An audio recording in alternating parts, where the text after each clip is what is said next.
Fala, tester! Você vai ver aqui agora mais uma das palestras do evento For All Test 2024. Lembrando que você consegue ver aqui gratuitamente todas as palestras do evento 2020, 2021, 2022, 2023 e agora o evento de 2024 também. Não deixa de se inscrever aqui no canal e compartilhar esse vídeo para quem você acredita que precisa aprender um pouco mais sobre teste de software e também conhecer sobre esse assunto aqui. Não deixa de se inscrever, compartilhar e comentar aqui embaixo, viu? O evento desse ano conta com o apoio de vários parceiros. Veja aqui algum deles e vamos pro vídeo.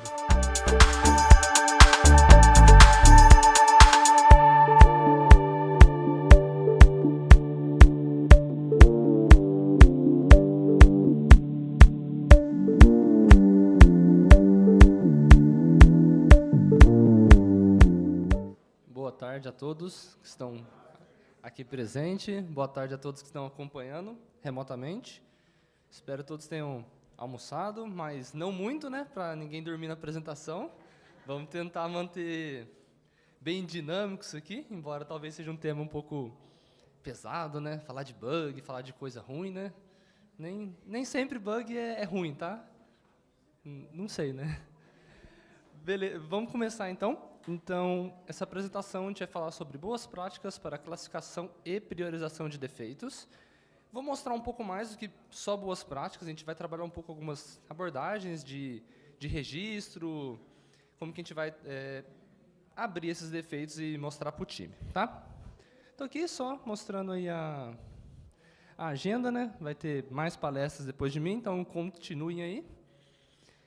E só um pouco falando de mim, né? Meu nome é Gustavo Machado, né? Eu uso só o último nome aí, tem um monte de outros nomes aí no meio também. Eu sou graduado em Engenharia Eletrônica e de Telecomunicações, então não vim especificamente da área de TI, eu fui para trabalhar com telecomunicação primeiro, e inclusive meu primeiro emprego como QA foi testando equipamentos de telecom, então foi bem diferente para mim na época. Tenho pós-graduação em Inteligência Artificial e uma outra pós-graduação mais em gestão também, da parte de qualidade de software, tá bom? Estou na área aí há 6 anos, tá?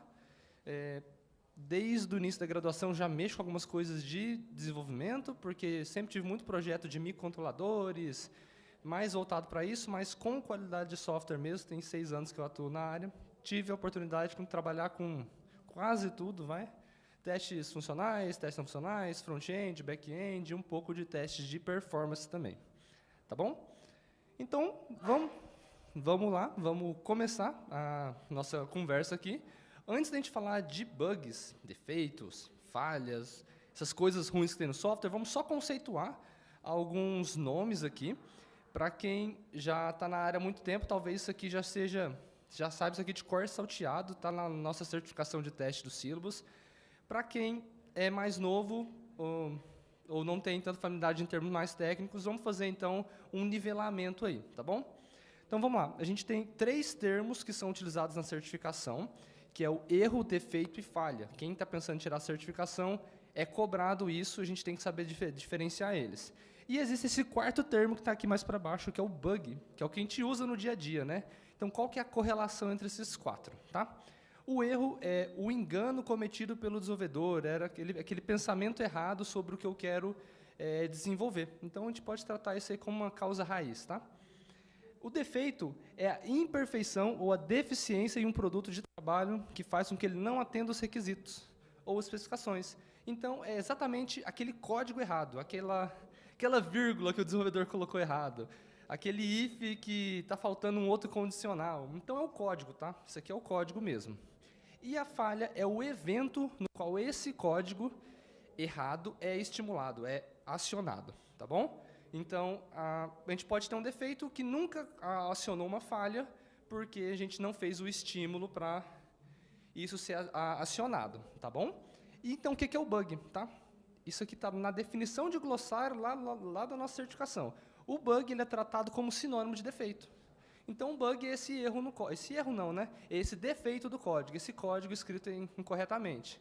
Só que, no dia a dia, a gente acaba tratando tudo isso como problemas que não deveriam acontecer na aplicação, como bug, tá? Então, a gente acaba meio que tratando o defeito, falha e bug tudo junto. O erro a gente não usa muito, ou quando a gente fala alguma coisa está errada. Então, a gente acaba fazendo uma mistura quando a gente usa isso no dia a dia, tá bom? Eu vou tentar me ater aos termos defeito, falha e bug, tá? Um pouco questão de viés do que a gente usa no dia a dia, pode ser que eu mesmo utilize mais de um termo aqui, mas eu vou tentar tratar mais como defeito, tá bom? Então, feito isso, vamos então agora a gente entrar na primeira parte da nossa aplicação, da nossa apresentação, onde a gente vai falar sobre a importância de registrar defeitos e falhas, tá bom? Igual eu falei, não é porque é um defeito, não é porque é um bug, não é porque é uma falha, que é ruim para a aplicação. Se a gente tem isso lá, isso vai mostrar coisas para a gente, tá bom? Vai trazer informação para a gente. Então, é muito importante a gente registrar esses defeitos e falhas. Por quê? Um dos objetivos do nosso teste é justamente encontrar defeitos e falhas. Beleza, a gente não está aqui falando que teste é só você encontrar defeito, que é você quebrar a aplicação, que é você botar para quebrar. Não, teste é muito mais que isso, a gente tem a área de qualidade, a gente fala isso há muito tempo, mas um dos objetivos, sim, é encontrar defeitos e falhas. E se a gente está testando, a gente está encontrando os defeitos e as falhas, a gente não está registrando, a gente não consegue medir a eficácia de nada, do nosso teste, de como está a aplicação, de nada.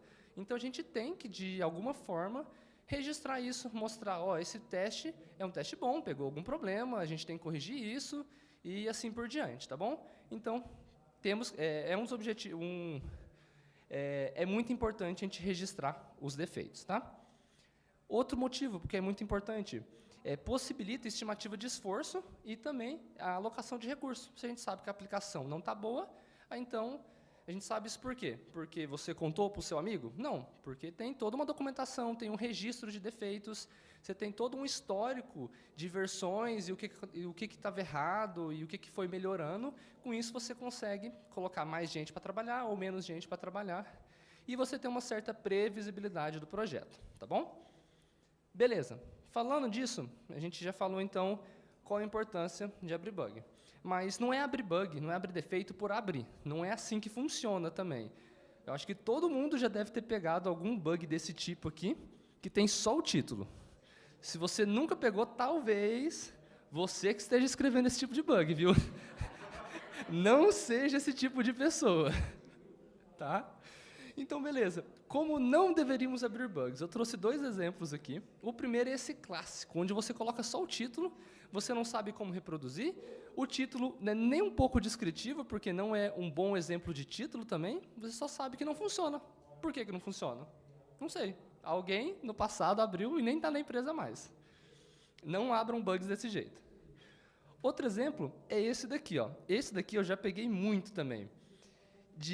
Você está testando um monte de coisa, você passa por um monte de passos e um monte de coisa não está funcionando.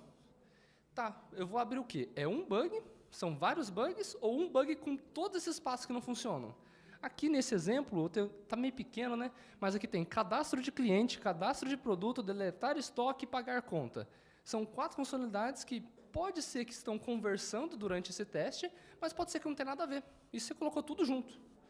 Então, detalhe, que aqui a prioridade pode ser que nem seja a mesma para cada um deles. Cada um pode ser que tenha uma prioridade diferente. Então, esse é outro exemplo muito ruim de bug, de defeito, né? Você não coloca vários tickets dentro do mesmo ticket do Gira, né? Porque talvez vai ter que ser corrigido separadamente, talvez não tenha nada a ver. Então, a gente tem que conseguir separar isso aí, quando eles estão relacionados ou não, tá? Então, esse é outro exemplo também. Opa. Não foi? Agora foi. Beleza. Então, agora que a gente falou do que está errado, né? Vamos falar do que está bom. Toda vez que eu vou abrir algum bug, ou vou tentar colocar um processo para abertura de bug, registro de bug, eu sempre tento pensar nesses 5 pilares, tá bom?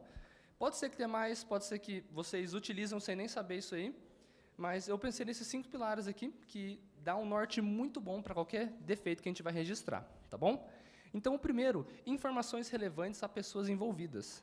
Para quem que você está abrindo esse defeito? Para o desenvolvedor, geralmente. E o gerente de projeto, o gerente de produto, pode ser que ele esteja a par para gerenciar prioridades e tudo mais, mas geralmente é o desenvolvedor. O que o desenvolvedor precisa? Não é só o título. Ele precisa de um passo a passo relativamente detalhado, porque pode ser que esse desenvolvedor nem desenvolveu essa parte do código. Pode ser que ele nem saiba qual é o resultado esperado. Então, a gente precisa colocar todas as informações que ajudem o desenvolvedor a reproduzir esse bug sem a nossa ajuda. Beleza, não estou falando para não ajudar o desenvolvedor também, tá? A gente é tudo amiguinho.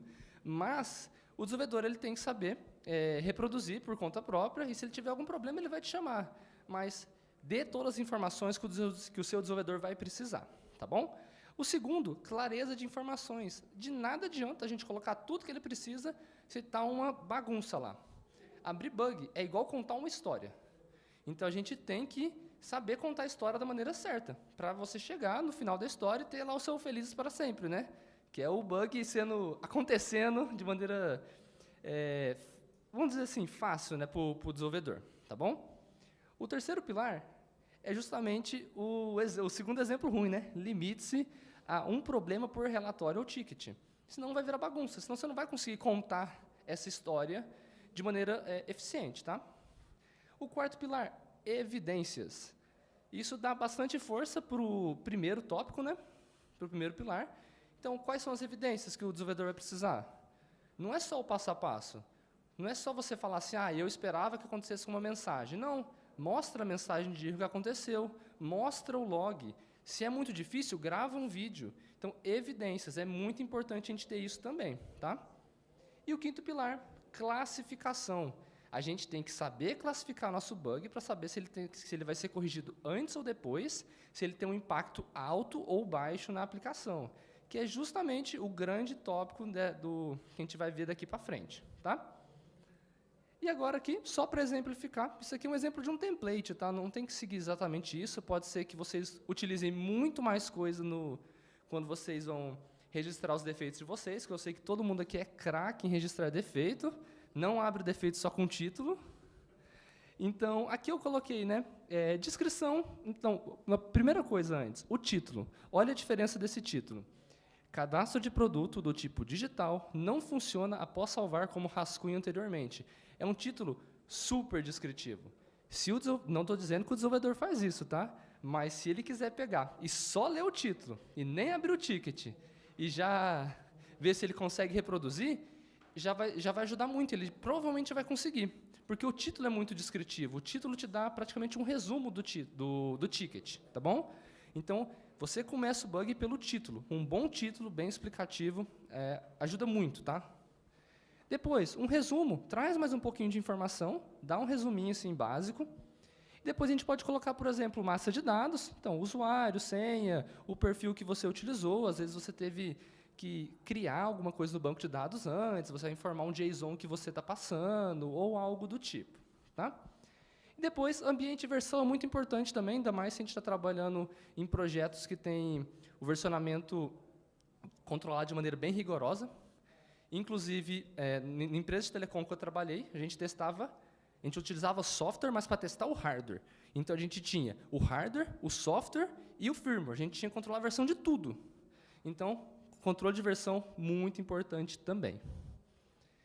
E aqui, como é um exemplo didático, né, eu coloquei um passo a passo, criei um cenário aqui, mas então, um passo a passo, bem detalhado. Não põe só o BDD, ou só o Gherkin aqui, tá?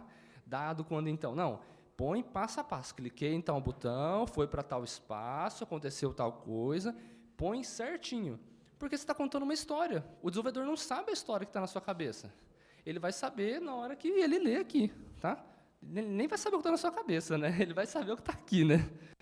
Resultado esperado e resultado obtido. É muito importante também para saber o que aconteceu com você, para quando ele reproduzir acontecer a mesma coisa, e depois resultado obtido, para ele saber como ele vai corrigir. E por ser um exemplo didático, eu não coloquei aqui, mas está nas outras informações ali na frente, tá? Logs de erros, imagens e vídeos, tá? Que eu já cheguei a mencionar na parte de evidências. Então, muito importante. E agora, a gente entra na segunda parte dessa apresentação. A gente falou muito de como escrever bug, como registrar os defeitos encontrados, vamos utilizar o termo correto aqui, né? O quão isso é importante, mas a gente falou de classificação e a gente não detalhou sobre isso. Então, como que é classificar um defeito? Como que funciona essa parte, tá? Basicamente, todos os lugares que eu trabalhei, as literaturas que eu já vi, dá para ter 3 abordagens aqui que são mais utilizadas. A abordagem de prioridade, onde a gente utiliza só a prioridade para registrar e classificar o defeito. Uma abordagem de severidade, que eu já vi ela sendo utilizado junto com a prioridade, mas também já vi ela sendo utilizado só severidade, então eu vou tratar aqui só de severidade também, para ficar mais simples, tá? E depois a matriz de severidade por reprodutibilidade. Tem algumas bibliografias, algumas literaturas sobre isso aí, não é uma técnica que eu criei nem nada do tipo, já tem bastante coisa aí na internet sobre isso, e a gente vai falar sobre ela, tá bom? Ela é uma técnica boa, já dando um spoiler, é a que eu prefiro, porque ela supre alguns problemas que a de prioridade e severidade tem, na minha opinião, e nas empresas que eu trabalhei, que a gente utilizou a matriz de severidade e reprodutibilidade justamente para suprir esses problemas. Tá? Então, vamos definir alguns parâmetros também, só para a gente estar tudo certinho. A gente vai entender, então, o que é prioridade, severidade e a reprodutibilidade, tá bom? Prioridade, urgência com que um defeito ou ocorrência indesejada deve ser corrigida e eliminada da aplicação. Então, a gente está falando aqui de tempo. O quão rápido eu quero que isso seja corrigido, tá bom? O quão urgente é a correção desse defeito. Severidade. Severidade é a medida de impacto que um defeito pode causar na aplicação, ou seja, o quão prejudicial é a existência dele, tá bom? Então, não necessariamente a gente está falando de velocidade de correção, a gente está falando de impacto. O quão ruim isso vai ser para a aplicação quando acontecer, tá bom? E o terceiro termo, reprodutibilidade, que vem bem de frequência de ocorrência, tá bom? Então, frequência com que um efeito indesejado acontece. E a gente vai trabalhar eles dentro das abordagens que a gente vai ver agora, tá bom? A primeira que a gente vai ver é a de prioridade. Então, a abordagem de prioridade, a gente vai classificar o defeito por prioridade. Então, geralmente a gente tem uma escala aí, pode variar um pouco se a gente estiver usando português ou inglês, ou de acordo com o software, né, que a gente está utilizando. Nos lugares que eu trabalhei, tanto o Gira quanto o Azure DevOps utilizavam prioridade como padrão. Tá? Quando você cria um projeto do zero lá, o gerente de projeto geralmente cria, né, não é a gente, mas aí vem a prioridade lá. Inclusive o exemplo que eu utilizei, não sei se vocês viram em cima, mas tinha o ticketzinho de prioridade. Tá? Então, urgente, alta, média, baixa. A gente pode ter baixíssima também, dá para ter algumas variações, mas eu não quis complicar aqui, que não é o ponto. Tá? Qual que é o problema dessa abordagem? A gente vai ter a prioridade de correção. Beleza, eu vou saber o quão rápido aquele defeito deve ser corrigido, mas eu não sei o impacto dele. Obviamente, espera-se que o impacto esteja intrínseco na prioridade de correção, mas você não sabe se ele é blocker, se ele é critical. Você não sabe, só sabe que ele é urgente ou que ele é prioridade baixa. Tá, mas e aí? Pode ser que ele seja alta, está colocado como prioridade alta, porque quem registrou não se atentou muito a algumas coisas, mas pode ser que ele é um bug critical e, por definições da empresa, a gente não pode ter um bug que vai afetar tão, vamos dizer assim, criticamente a nossa aplicação. Ou pode ser que ele seja até blocker. E eu coloquei como alta porque, eu acho que é alto. Então, tipo, a gente perde, né, a questão da severidade do defeito, tá? A menos que a gente ponha isso aí por extenso, né? Mas aí todo mundo vai ter que colocar por extenso, pode ser que a gente perca essa informação no meio do caminho, tá? A segunda abordagem é a abordagem de severidade. Então, a gente vai utilizar o termo severidade para a gente classificar o nosso defeito. Aí a gente tem esses, são os mais comuns, né, que eu já trabalhei, né? Acredito que vocês também, não sei se já viram algum outro, mas blocker, critical, major, minor, trivial, e eu já vi também o text, tá? Que é bem pouco utilizado, bug de texto, às vezes põe como trivial ou como minor, tá? Qual que é o problema dessa abordagem? A gente utiliza a severidade para classificar, né, a ordem de correção. Então, naturalmente, defeitos mais severos, mais críticos, vão ser corrigidos primeiramente, mas não necessariamente vai ser a ordem de correção. Tá, mas não fica meio estranho? A gente não tem uma ordem certa. Então, a gente tem um aumento da subjetividade aqui. Ah, é crítico, mas esse major aqui, para mim, tem um impacto de negócio maior, porque eu conversei com fulano e eu quero que o major passe na frente. Tá, major para crítico, beleza. Mas se a gente começar a extrapolar muito e começar a passar bug trivial, bug de texto, bug minor, porque o cliente quer. Tudo bem, o cliente é quem está pagando as contas, mas também não é bagunça. Qualidade de software não é bagunça. A gente tem que ter padrões para evitar essa subjetividade, para evitar ficar passando na frente. Senão você não sabe, você vai todo dia vai mudar a prioridade. Se tudo é prioridade, ninguém sabe essa? Nada é prioridade, isso mesmo. Então, não é bagunça, tá? E a terceira abordagem é a abordagem da matriz de severidade por reprodutibilidade, tá bom? Como que a gente monta ela? A prioridade da correção, ela vai ser obtida automaticamente a partir da severidade da reprodutibilidade. Então, nessa técnica, a gente vai ter que ter uma documentação mais extensa, porque a gente vai ter que ter muito bem definido o que é um bug mais severo, o que é um bug mais crítico, o que é um bug blocker, o que é um bug major, porque a gente vai definir, beleza, esse bug, de acordo com a nossa documentação, de acordo com os nossos requisitos, é um bug major. Beleza, a gente definiu isso, a gente tem uma documentação para isso. O segundo parâmetro é um parâmetro matemático. Eu coloquei como exemplo 100% de sempre, meio óbvio. Às vezes, coloquei acima de 50%, mas a gente pode variar, tá bom? E, raramente, para baixo de 50%, e em algumas literaturas eu já vi também o randômico, tá? Eu não quis colocar aqui para ficar mais simples, tá? Como é matemático, você vai estar testando e você vai saber se está acontecendo sempre ou não. Então, você vai dizer, beleza, isso acontece sempre. Na hora que você define esses dois parâmetros, você tira a subjetividade da prioridade. Então, você vai ter isso aqui é blocker e acontece sempre. Isso aqui tem que ser corrigido para ontem, é urgente. Isso aqui é um bug minor que acontece às vezes, não está muito mapeado, às vezes é uma mensageria que dá algum problema que a gente não descobriu ainda. Beleza, então, provavelmente essa é uma prioridade mais baixa. Então, para isso, a gente vai ter uma matriz, onde a gente vai conseguir definir e ter isso aí de forma visual. Tá bom?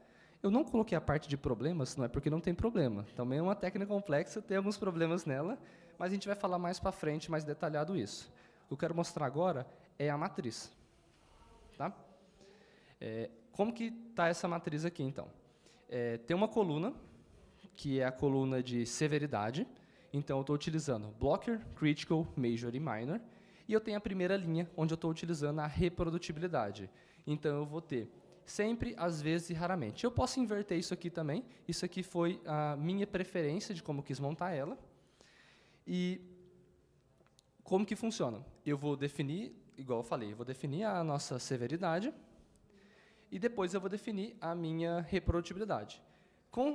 Automaticamente, eu vou ter a interseção desses dois pontos e eu vou ter a minha matriz mostrando, então, qual vai ser a minha prioridade. De novo, eu defini dessa forma, porque foi no momento que eu estava montando para essa apresentação. Então, pode ser que quem já trabalha com essa abordagem aqui tem interseções diferentes. Ou quem quer trabalhar com essa abordagem aqui, quando for montar a sua própria matriz, vai ter interseções diferentes, vai ter linhas a mais, vai ter colunas a mais lá. Não é um problema. O importante é a gente ter essas coisas muito bem definidas, porque vai entrar toda a parte de documentação, de processos, da técnica. Tá? O Jira possui suporte. Nos lugares que eu trabalhei, quando a gente utilizou Jira, a gente conseguiu deixar a prioridade de maneira automática. Então, tem aquele QR Code lá que leva para o Jira. No Azure DevOps, a gente teve um pouco mais de problema, mas eu acredito que mexendo certinho dá certo. Tá? No pior dos casos, dá para você deixar um drop-down, por exemplo, lá que você põe. Não é o melhor caso, tá? Esse é o pior, tá? Porque você estaria colocando a prioridade manualmente. O ideal é ter tudo isso automatizado, tá bom? Vamos ver alguns exemplos aqui, porque agora sim, a gente tem o urgente aparecendo 3 vezes. A gente tem o alto aparecendo 3 vezes. a gente tem um médio aparecendo 5 vezes e a gente tem um baixo aparecendo 1 vez. Tá, qual que é mais urgente do que o outro? Porque não era para terminar com a subjetividade, mas ainda assim eu tenho 2 urgentes, 3 urgentes aqui, né? Aí a gente pode utilizar a severidade e a reprodutibilidade como métricas auxiliares, tá bom? E nesse caso aqui, vamos lá. Eu tenho esse primeiro blocker aqui, que ele é um blocker na interseção de sempre, que está como urgente. E eu tenho um segundo blocker na interseção de às vezes, que também está como urgente. Beleza, 2 bugs blockers conhecidos, a gente sabe reproduzir, sabe que dá problema, então é urgente, faz sentido ser urgente. Qual deveria ser corrigido primeiro? O sempre, isso. Porque ele sempre acontece. Então, você está utilizando a coluna, a linha, né, que é a linha em cima de reprodutibilidade, como uma métrica auxiliar para falar qual desses 2 bugs blockers devem ser corrigidos primeiramente. A mesma coisa a gente pode pensar quando a gente olha agora para a severidade. A gente olha a interseção sempre, que tem o blocker e o crítico. E os 2 são urgentes. Qual deve ser corrigido primeiro? O blocker. Porque ele é blocker, né? Então, geralmente, bug blocker sempre vai ter um impacto maior. Então, aí a gente está utilizando, nesse caso aqui, a severidade como métrica auxiliar. Tá bom? Então, dessa forma, isso aqui serve para todas as outras, tá? Aí, dessa forma, a gente consegue modelar essa tabela, repetindo, tá?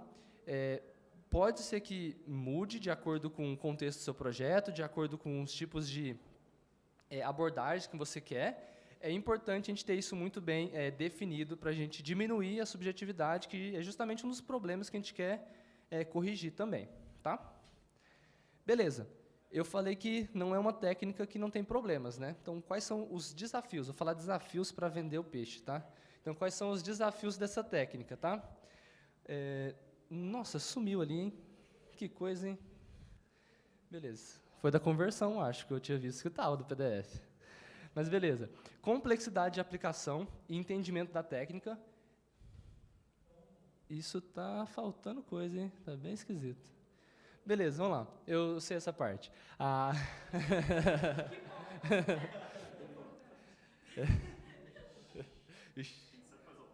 Quem só faz ao vivo, né? Vamos lá. Complexidade de aplicação. Quando a gente fala de complexidade, 2 coisas aqui, tá? Vocês viram que eu até coloquei um QR Code do Gira aqui. E eu falei que o Azure DevOps dá problema. Então, não é tão simples a gente mexer no software de gerenciamento de tickets, tá? Ainda mais se você está trabalhando em alguma empresa que é bem rigorosa quanto a isso, é muito ruim mexer nesses padrões. Você tem que criar... Nossa, você vai ter que criar um monte de projeto piloto para você mudar isso aí, você tem que criar outro ticket para você fazer isso no outro ticket, depois para você tentar utilizar o mesmo ticket já comumente utilizado. Então, existe uma grande complexidade de mudança do próprio software de gerenciamento de tickets. E a segunda complexidade é do próprio entendimento da técnica. Eu falei aqui muito rapidamente, mas em todos os momentos eu falei, vai depender do contexto da empresa, vai depender da sua documentação, de como você gosta de tratar tickets, se você pode fazer uma liberação com um ticket crítico ou conhecido. Tem empresa que não pode, tem empresa que pode com ressalvas, você tem que conhecer todo o workaround, você tem que ter uma equipe de suporte. Então, vai depender muito isso, não é uma técnica simples de aplicar, você vai ter que documentar muita coisa. Então, existe esse desafio quanto à complexidade de aplicação e também do alinhamento entre equipes e questões culturais mesmo. Então, porque você vai fazer isso num projeto piloto, você depois vai tentar expandir para a empresa. Querendo ou não, a abordagem só por prioridade e severidade funciona. Senão, a gente não estava entregando software. A gente entrega software há quantos anos aí? Há muitos anos. Então, mesmo a gente registrando dessa forma, funciona. Então, tem toda uma questão de trazer mudanças, propor mudanças, melhorar processos, que não é algo simples. A gente sabe muito bem aqui, que a gente trabalha com isso o tempo todo, não é simples a gente mexer em processos que já funcionam. Tá? Mas também não é de todo ruim, né? Então, qual que é o grande benefício dessa técnica e também da gestão eficiente de tickets, né? Porque não é só essa técnica, é tudo o que eu falei aqui sobre a gente escrever defeitos com qualidade, sobre a gente conseguir gerenciar isso, né? A gente vai conseguir identificar de forma mais eficiente tickets com uma alta prioridade de correção, tá? Então, a gente vai conseguir gerenciar tickets que são blockers, que são críticos, que eu tenho que corrigir antes, que é urgente, que vai ter um grande impacto para o cliente. Tá bom? Com isso, a gente consegue ter uma alocação mais eficiente de recurso, que foi o que eu já falei bem lá no início. A gente consegue ter uma previsibilidade de custos e entrega do projeto. Muito fala sobre custo, né? Sobre o custo do teste de software, por isso que a gente tem um monte de técnica para a gente testar o quanto antes. Aí entra em algumas palestras, que já foi falado sobre shift left aqui. Se a gente está testando antes, a gente está abrindo bug antes, talvez a gente nem precise abrir tanto o bug depois. Então, tudo isso vai trazer... Uma coisa não tira a outra, tá? O shift left não vai tirar a importância de um registro eficiente de defeitos. Tudo isso vai conversar, vai trabalhar junto para melhorar a qualidade do software, tá bom? Aí tem um último ponto aqui, que é um benefício, mas também é um pouco complicado, que quando eu falei de tirar subjetividade, eu estava falando sobre subjetividade da parte técnica, a gente saber se aquilo é crítico, se aquilo não é crítico, se é prioritário, se não é prioritário. Só que ainda a gente tem um problema que nenhuma das outras abordagens soluciona, né? Que é a gente realmente saber, isso aqui realmente é prioridade para o cliente ou a gente vai querer um ticket mais técnico? A gente vai querer uma melhoria visual ou a gente vai melhorar o tempo de resposta em 1 milissegundo? O que é mais prioritário para o cliente? A gente tem esse conflito, provavelmente todo mundo aqui deve ter algum exemplo de conflito de interesse com um gerente de projeto, com um gerente de produto, sobre qual ticket tem que entrar antes que outro. Essa técnica, e nem a outra, vai solucionar isso aí 100%. A gente vai ter uma visão técnica, mas menos subjetiva. Só que essa visão de produto, ainda assim, a gente vai depender da gente conversar com o time, da gente ter um bom jogo de cintura, né? Quando a gente conversar, falar assim, olha, pode ser que faça sentido para você, mas o que o cliente quer é outra coisa. Então, a gente tem que... essa questão dessa subjetividade, a gente não resolve com essa técnica, nem com a outra. Isso aí é realmente a gente conversar no nosso dia a dia. Tá? E, para finalizar, só algumas considerações finais. Tá bom? O que essa técnica, o que eu quis mostrar aqui para vocês? Ela vai solucionar alguns problemas. Tá? Os problemas da subjetividade e também da falta de informação que as outras duas abordagens têm. Então, é bom a gente prestar atenção nisso. Só que, ao mesmo tempo, não é uma bala de prata.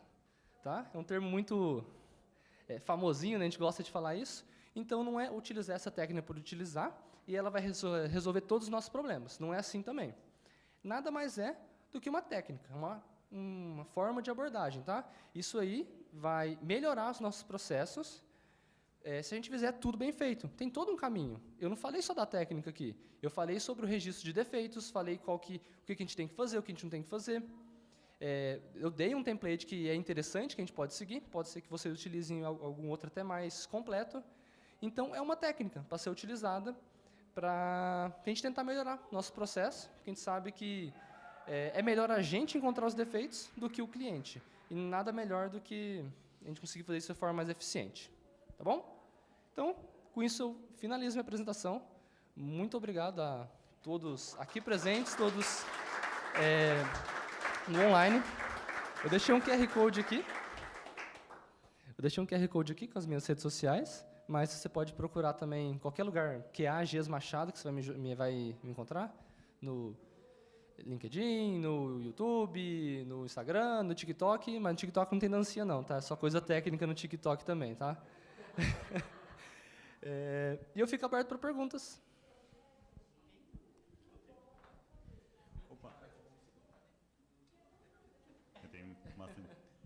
Não precisa se segurar não, tem que aproveitar mesmo. Vamos lá. Brigou? Não, você tá errado, cara. Tem que aproveitar, vamos perguntar. Não, faça perguntas, Flávio, faça perguntas. Mas vamos lá. Eu queria saber a questão ali da aplicação da matriz, né? Pegar um pouco da tua experiência. Você chegou a perceber ali, tirando métricas, alguma tendência maior à utilização ali de alguma prioridade ou alguma coisa da reprodutibilidade? Você percebeu alguma tendência maior a ir mais para blocker com sempre ou e-critical com às vezes? Você percebeu alguma tendência ali no registro dos bugs? Como um pouquinho da tua experiência? Tá, beleza. Eu trabalhei nisso aí em 2 empresas. Nas 2 empresas a gente não utilizava essa abordagem. A gente utilizava a abordagem... A primeira a gente utilizava só prioridade e depois a gente pegou e migrou para severidade. E depois veio até da gestão isso, tanto que na época eu era até um Juninho da vida, trabalhando junto lá. Então teve toda a gestão em cima querendo essa melhoria. O que a gente percebeu Primeira coisa, a gente conseguiu ter bugs mais bem descritos, porque a gente não utilizou só a matriz, a gente trouxe tudo isso aqui junto que a gente não tinha. Segundo ponto, sim, a gente teve um padrão, que a gente teve muito mais bugs sempre e às vezes. Raramente a gente quase não teve, mas a gente tinha muito randômico, porque a gente utilizava um a mais. E como a gente nessa primeira empresa a gente trabalhava, é uma empresa de telecom, né? Então a gente desenvolvia o hardware, né? Então quando a gente tinha um bug que não estava muito bem descrito e tudo mais, geralmente o pessoal tinha uma tendência bem grande de colocar como randômico. Então raramente, porque essa questão matemática é complicado a gente falar assim, não, eu rodei 100 vezes esse teste e eu sei que tem 40 em 100 vezes, então é raramente. Não, geralmente não tem, né? É um pouco pelo feeling, é amostral isso, né? E aí, historicamente, a gente sempre teve muito mais bug critical major. Blocker a gente tinha pouco, porque também a gente não podia liberar nada muito blocker, porque como a gente trabalhava com hardware lá, era uma empresa de telecom que envia a internet por fibra ótica. Então, tipo, não pode falhar a internet. Então, a gente tinha muito mais bug critical e major, mas mesmo assim, para a gente fazer uma liberação com bug crítico, tinha que ter um monte de ressalvas e toda uma documentação de workaround, se precisar voltar a versão. Então, mesmo assim, a gente não liberava muita coisa assim. Manda ver. Opa, aqui é o Flávio. Eu acho que está desligado. Acho que não. Tá?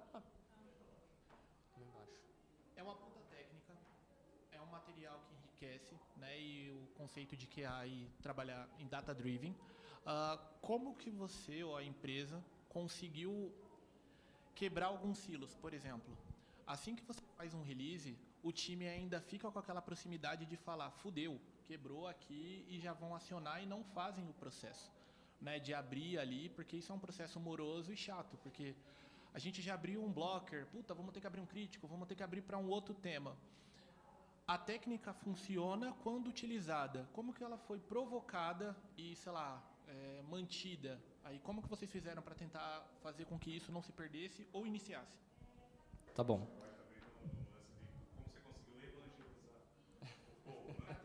Essa palavra aí é forte, né? Evangelizar.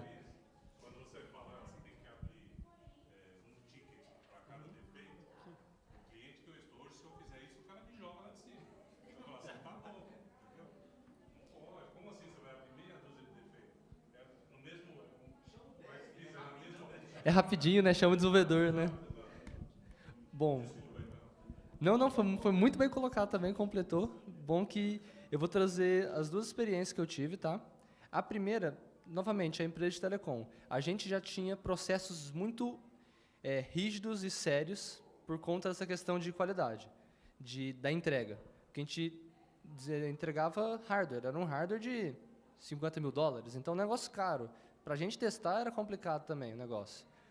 Então, a gente sempre teve uma coordenação de qualidade de software bem preocupada com isso. Então, o primeiro ponto veio da gente ter uma coordenação que sempre estava preocupada. E justamente foi a nossa líder que pegou e propôs essa ideia da gente mudar tudo isso e etc. e tal. E como a gente tinha todo esse controle de qualidade, para até liberação, porque a gente tinha toda uma matriz de retrocompatibilidade, de versões e tal, então eles queriam que a gente abrisse muito bug, eles queriam que a gente registrasse tudo, porque a gente precisava disso para ter todo esse controle, tá? Então, isso partiu da empresa, o que ajudou, acho que 90%, se partir da coordenação, ajuda muito, né? Na segunda empresa que eu trabalhei, quando eu fui para lá, estavam montando o time de qualidade de software. Então, a empresa começou a pensar, nossa, a gente tem que melhorar um pouco a questão de qualidade de software. A gente não sabe como vai fazer. que a gente vai fazer? Vamos contratar um coordenador de software, de qualidade de software, e vamos ver o que essa pessoa tem a dizer. Então, essa pessoa, né, começou a trazer informações de qualidade, vamos mudar isso aqui, vamos escrever caderno de teste, porque a gente antes não escrevia. Aí depois veio, pô, dá para a gente mudar como a gente está gerenciando nossos defeitos. Aí eu, como eu estava lá, eu entrei, opa, conheço, a gente já fiz em outro lugar, tudo mais, funcionou, mostrei, trouxe as evidências, eu falei assim, não, beleza, a gente precisa mudar alguma coisa, talvez essa abordagem faça sentido.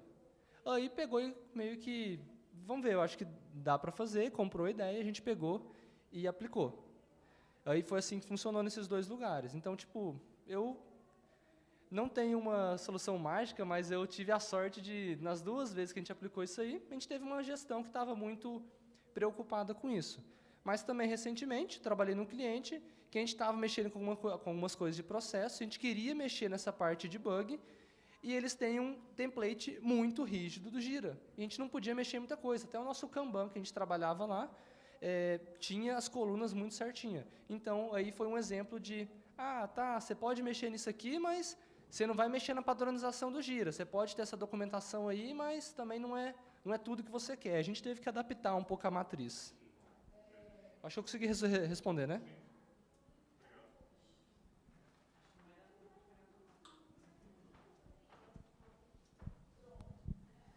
Boa tarde. Eu tenho uma dúvida em relação à questão dos processos e da responsabilização. Hoje, onde a gente trabalha, a gente começou meio que fazendo um processo um pouco burocrático em relação a essas priorizações e tudo mais, e a gente viu que não era o caminho. Hoje a gente utiliza o Azure e, basicamente, são a prioridade mesmo, que é o que a gente trabalha. O que eu gostaria que você compartilhasse com a gente é em relação a quem é o principal responsável por definir essas prioridades, porque hoje lá a gente faz meio que um consenso ali na daily do desenvolvimento, então junta QA, junta PO e o desenvolvedor, e a gente meio que define isso junto. Para você, assim, qual que seria o ideal? Quem seria o principal responsável ali nessa priorização, digamos assim? Beleza. Acho que a resposta curta seria o time, né? Eu acho que vocês já estão no caminho de entrar no consenso, só que o consenso de cada daily pode ser que seja diferente de acordo com o humor de cada uma das pessoas. Então, idealmente, ok, você tem uma conversa entre o time, às vezes o pessoal não sei se vocês têm uma coordenação de QA, um time de QA mais presente, sendo os líderes disso, mas vocês pegando as informações de todo o time, só que ter isso documentado e não definir a prioridade na daily vai ser tal. Não, na próxima daily vai mudar. Então, ok ter um consenso, mas eu acho que é importante o time de qualidade de software estar na liderança disso e isso está documentado. Tem mais alguma pergunta? Acho que a gente está estourando o tempo. Vamos colocar aqui de novo. Então, pessoal do online também aí. Não sei se teve pergunta do online, mas entra na rede social, tem todos os links aqui. Valeu, pessoal.